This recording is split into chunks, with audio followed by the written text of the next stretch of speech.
afternoon too. Mm-hmm. Welcome. Happy Friday, everyone. I was just saying it's a beautiful Friday afternoon here in the Mid-Atlantic. For once, and surprisingly in August, it's not super humid today, so I'll take it. Welcome to Unmuted. Happy to have you here.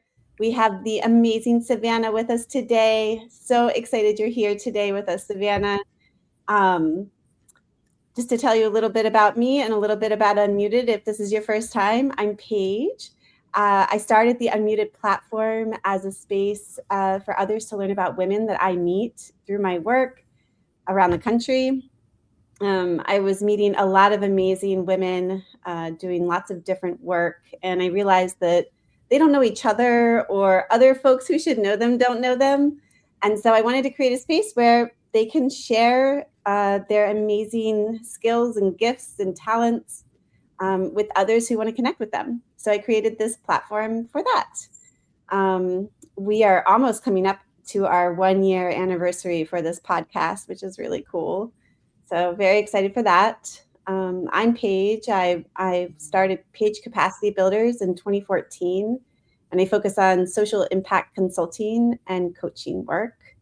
So if you're interested in more resources related to that, funding, organizational development, communications, impact measurement, things like that, there's a QR code at the top of the screen. I do a resource newsletter once a month, and you can get that there. Before we go on, it's always a lot of fun to see who's joining us. We can't tell who's here, but if you put it in the chat, we can see that you're here with us. And it's always a lot of fun to see where people are joining from. We have a global audience. Last Unmuted, we had Gatanga and Golda, which was exciting, joining from different parts of the world, even though they're working together. Golda was in Arizona and Gatanga was in Africa. So that was super fun. But let us know where you're joining from. It's always a lot of fun to see that. Without further ado, I will hand it over to Savanah. And Savanah, feel free to share whatever you want about yourself with our audience. Sure. Thank you so much for having me. So my name is Savanah Shumaker. I'm coming up on I think I just passed the 10-year sort of anniversary of being a chemist. That's sort of the center of my career as I'm a chemist. I'm originally from Wisconsin. I relocated to Maryland in 2020. In the beginning of my career, I worked in industry, and then I worked in academia. After I relocated, I was doing research and transitioned into government, like many people on the East Coast are. After about 4 years, then I transitioned back to academia, and I've been there for 2 years.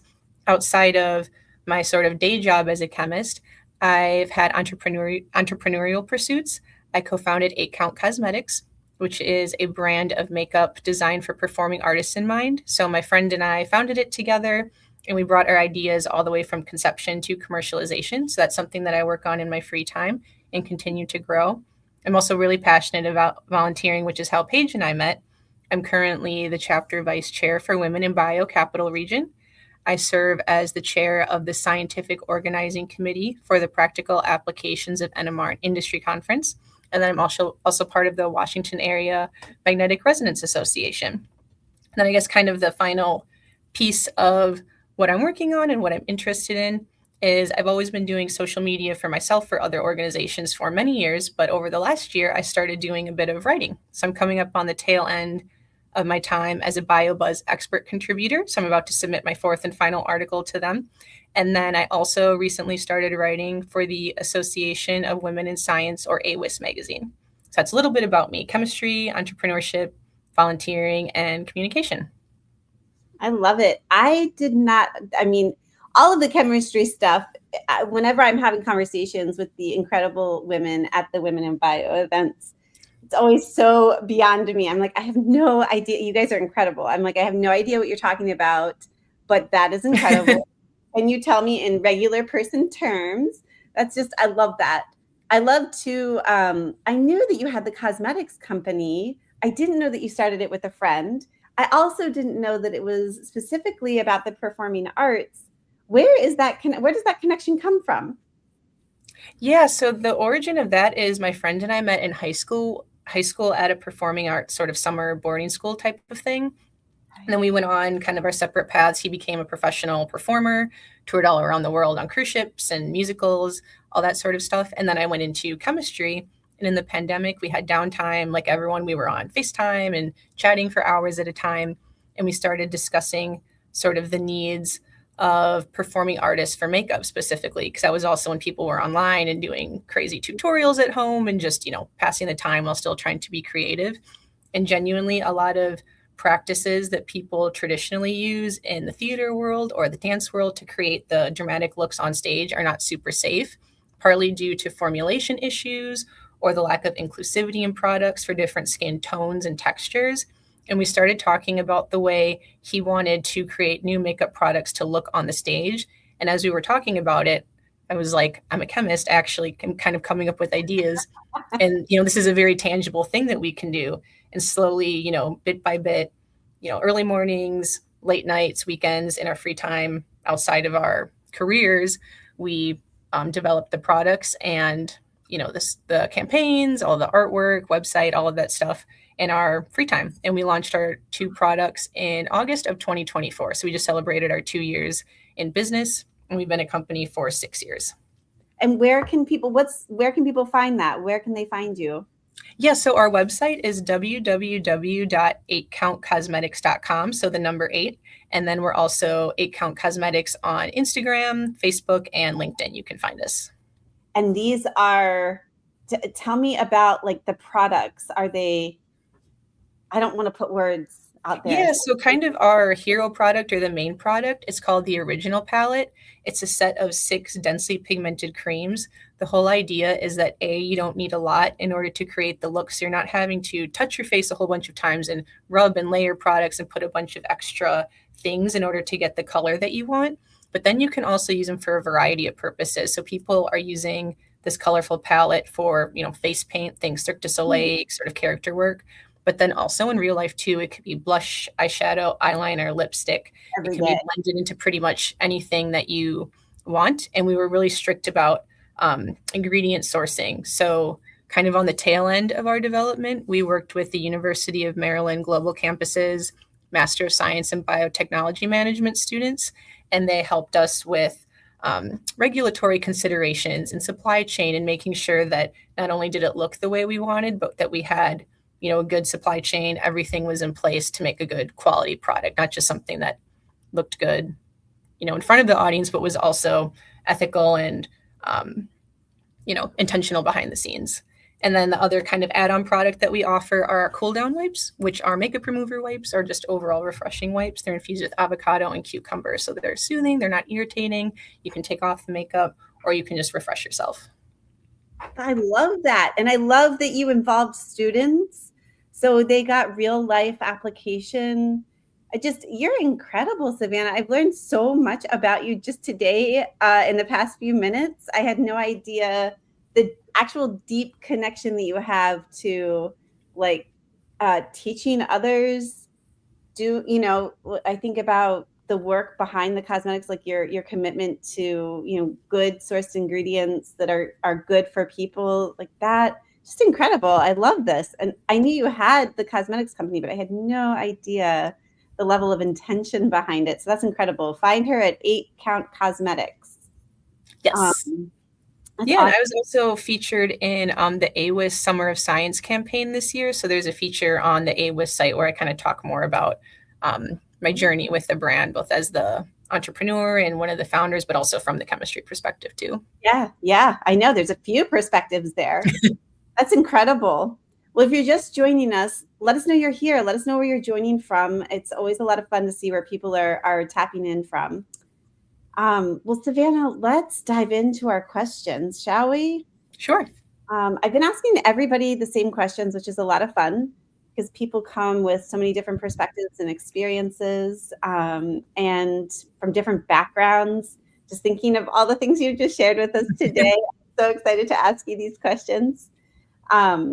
Our first question that we've been asking everybody, what is a mindset shift that you had along your journey, and how does that shape how you lead today?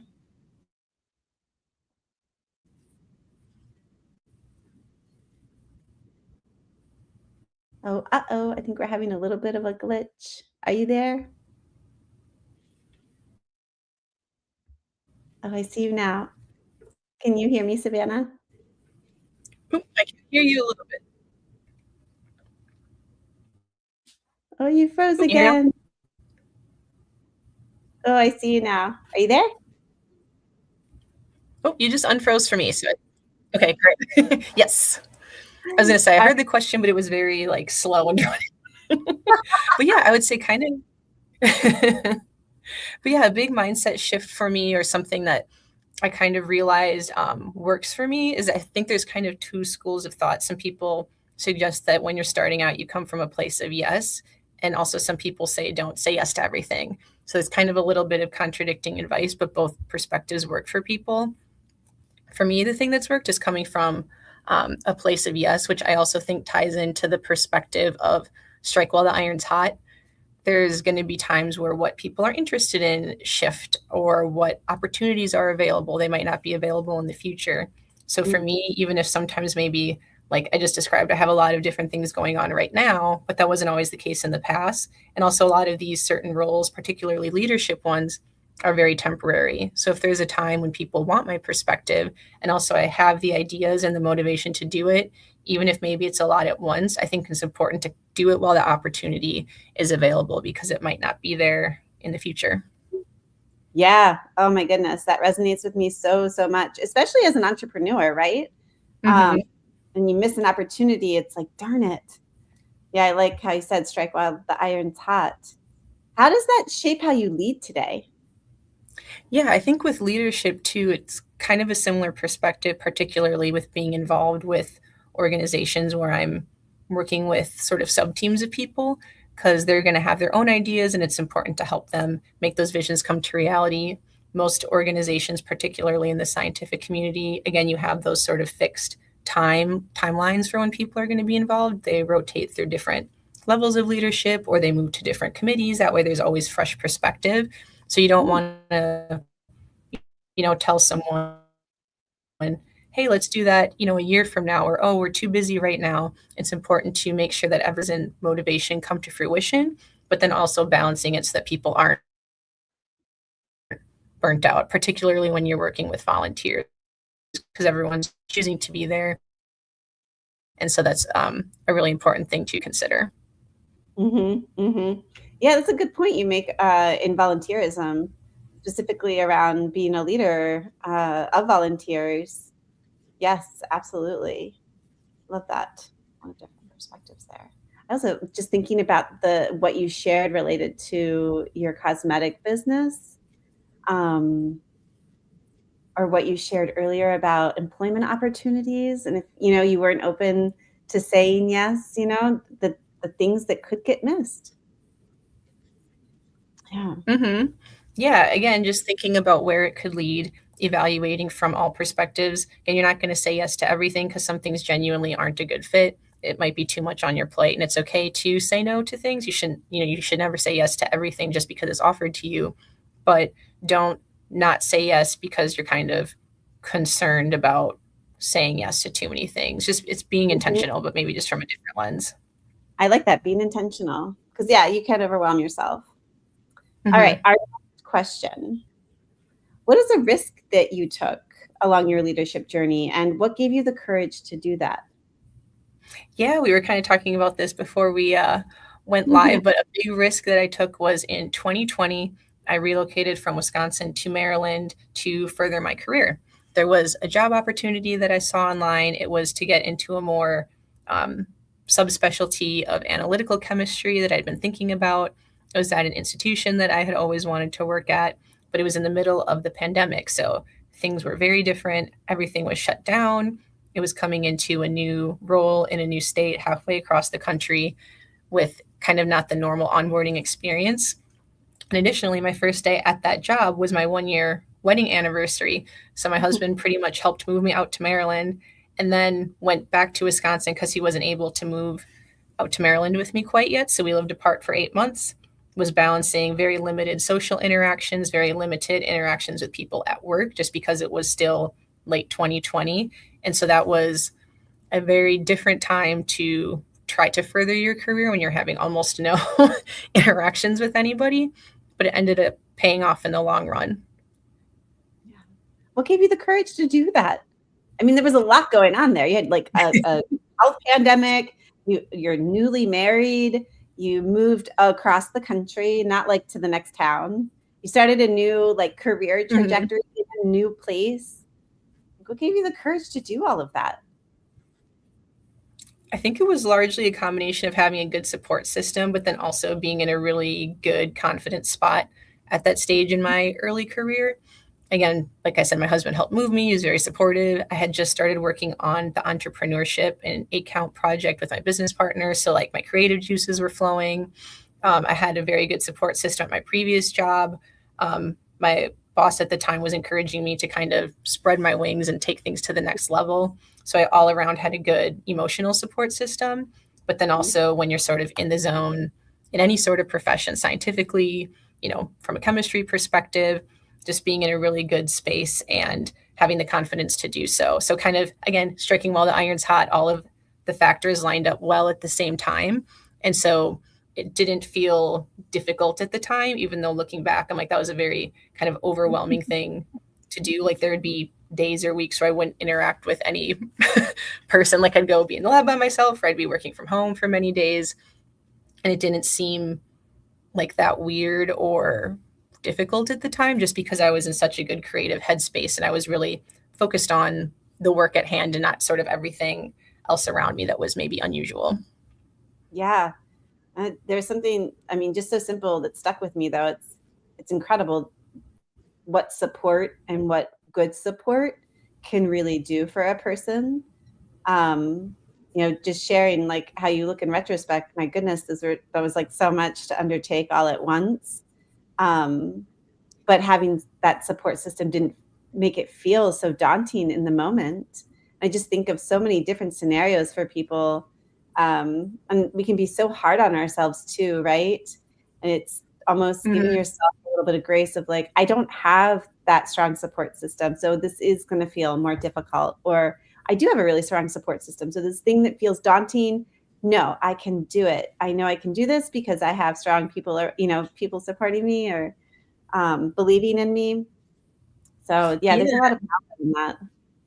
Yeah, I was going to say that's also kind of what led me to Women in Bio, because at a certain point where I'd been working for a while, things were kind of starting to open up and return like normal, as everyone said, the new normal post-COVID, and realizing that I hadn't really met that many people at my workplace yet. I hadn't branched out and made really any new friends at that time in the area, just because everyone was kind of doing their own thing.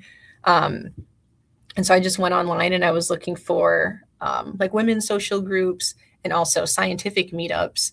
And then I saw a posting for one of the Women in Bio Capital Region coffee chats. So I went to one with a couple people and we had a really good time. I ended up staying connected and then getting involved with leadership through that, kind of realizing that, I need a support system that they understand what I do for work, or you kind of have that commonality in being in the same industry of life sciences, I guess. But then also you sort of have the personal aspect of being a woman and what does it mean to be a woman in these spaces. So again, things kind of shifted and I was like, okay, I kind of need to take a look at how I'm, I guess, socially strategizing or who I'm connecting with. Cause now I'm kind of feeling the fact that, I don't have this large social network, after having lived in Wisconsin for the first 28 years of my life. Yeah. Yeah. Yeah. And the women, I mean, back to our first question and your answer about saying yes to opportunities, to like, that's how I came into Women in Bio was, I said no, like, oh, I don't belong there because I'm not, a scientist. And it was funny because Terry and Amrita both said, but do you care about women in science? Exactly. Of course I do. Yes. And then I said, yeah, I'm going to check out being a part of this, because they were just so warm and welcoming. And I as well was looking for a space to, connect with other women. And I was really newer to like finding some of those spaces. But I'm so glad that I just and checked it out and said yes, because it's been so beneficial for me in so many ways. It's been a beautiful community to be connected to. It just made me think about that, related to your first question, and saying yes to opportunity. Exactly. In our chapter, I was gonna say our chapter is so big too, so there really are a lot of chances to meet many different people from so many different components of the life science industry. Like a lot of the other chapters are city specific. It's like Philadelphia or New York City, versus we cover Maryland, Virginia, and DC. So there's a lot of different people. And once you're kind of involved, you start seeing, the names and the faces and building those connections. And you realize, I don't have 5 new friends, I have 50 new friends, because everyone really supports each other. And again, something that when I first moved, I didn't really think I needed that, because I was in the zone professionally. Right. And like what I was doing from 9 to 5 or after hours with entrepreneurship, but then hitting that point where I'm like, okay, I do kind of need to reach out and find a support system. Yeah. It's incredible what it does for us. Yes, saying yes to opportunities, welcoming people into your space, letting them support you. That's another thing too, right? I love that. All right, our last question. There's so many things we're taught about leadership, especially earlier in our career. What is a lesson in leadership that over time you've chosen to unlearn or shed? Yeah, so coming from such a technical background with chemistry in the early days, I think the people who find success or opportunities as a leader early on, it's because they have a lot of accomplishments in their technical fields, whether that's publications or posters, presentations at conferences, promotions, or patents, or whatever, kind of all of those things related to the technique or the discipline that you're involved in. And that's what makes a leader, because people see your success and then they want you to sort of shape other people to follow your path. And now as I've progressed, and I'm kind of graduated from the first 10 years of my career, it's kind of shifting now, where instead of it being about how many sort of technical milestones can I hit, now it's about how I can help other people facilitate their milestones, and sort of kind of taking a step back, and how many people I can push forward is a little bit more of, how you can benchmark at this stage of the game what makes a good leader, or if I'm being a good leader. It's not just like, what are all the things that I've done, but how many other people have I been able to help facilitate their goals as leaders. Really shifting your definition of what leadership is for you. Yes, exactly. And kind of like, what parameters am I holding myself to, which is different than it was before. Yeah, that's incredible. I think too, in certain sectors, it's more focused on the self as well. Depending on where you're at and what you're doing, it's interesting. And then choosing to say, I'm going to take a different approach to this. How did that shift feel for you? For me, I think it kind of just came naturally, because at a certain point, assuming you're doing all of the right things and you sort of found your groove and your rhythm of what works for you to do a good job in whatever your field is, when you're continuously doing well and other people are confirming that you're doing well, then it's like, okay, you need to start thinking about other people and sharing this information. But also, if you're approaching everything from the right headspace, it just makes you feel better if you can help, someone else reach that goal, or see someone, create an initiative from start to finish, or complete a project, or maybe, with Women in Bio, someone has an idea for an event or a workshop or a program that they want to create, and helping them, kind of just like with the entrepreneurship, you have the idea, what you maybe want it to be in the end, but then how do you break down all of those steps to make it happen? And kind of feeling that sense of pride and reward when you can see somebody else make their goals come true. Yeah. Is that a shift other people, you think, specifically in your professional life, noticed about you? I think so. I think it's kind of just like the general character arc where you start out and you're kind of like dramatic and you have all these big ideas and it's about, what am I overcoming and what am I going to accomplish? And then you sort of realize like not everything's about like what I'm doing all of the time. I need to kind of bring it down and think about how do I play a part in the people around me and what can I do to be part of a team rather than just like doing my own thing all the time. Yeah. I want to be on your team, Savanah. That's awesome. It's like leading from behind. Yeah. Again, like the leaders eat last theory. Yeah, exactly. And really elevating and lifting others up and supporting them. Also, I think to like the old way of thinking, it also doesn't mean that people can't still be learning from all the things that you have done and see, and you helping them pave their path from, seeing the things that you've accomplished. So yeah, I think it's just having a different perspective and approaching it in different ways.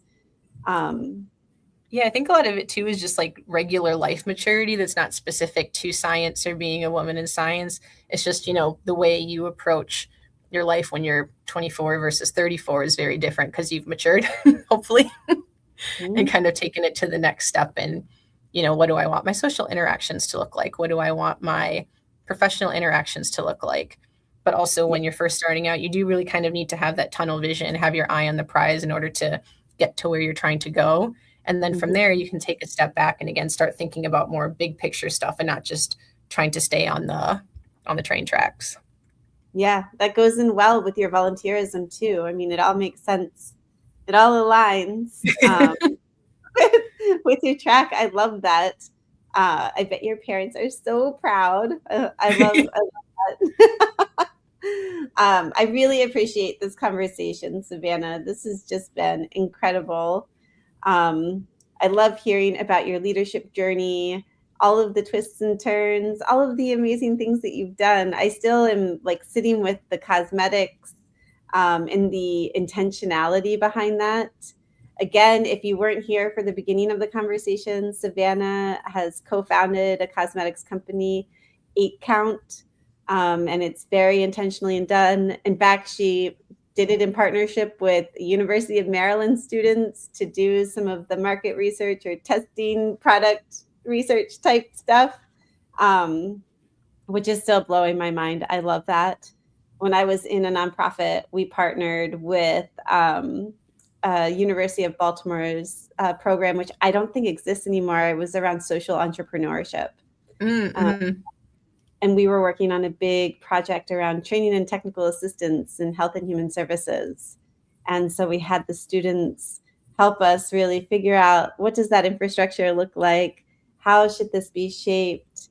What types of service provision makes sense for the community?